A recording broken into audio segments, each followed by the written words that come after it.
Yo, my name is Benjamin and this is Stagger for appear effects, a new property that unlocks appear animations for CMS-based setups. You see, as we were building a lightbox, a new effect that works especially well with collection lists in Framer, we realized that our most popular effect, the appear effect, doesn't work so well when used within CMS-based setups. As you can see right here, there's no way to animate each item individually. That's why we're adding the Stagger property. When adding an appear effect to an item in a collection list, you can now find Stagger within the transition properties. I'll set time to 0.8, bounce to 0.4, delay to 0.1, and stagger to 0.04.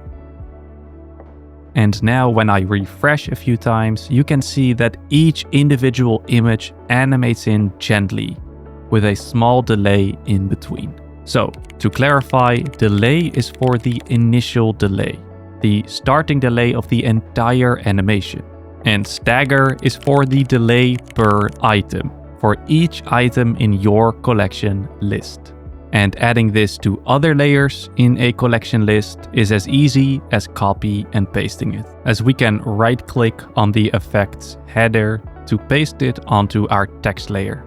And now, when we give this a preview, you can see we have created this gentle appear animation that is completely customizable, and we did it in just a few clicks.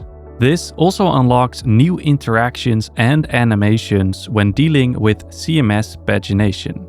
Here on our images and the text layers, we have set the stagger property to 0.1. And on the collection list, I'm using pagination to only show 5 items at a time. This means whenever we click load more, all new items animate in individually. Let's play that one more time.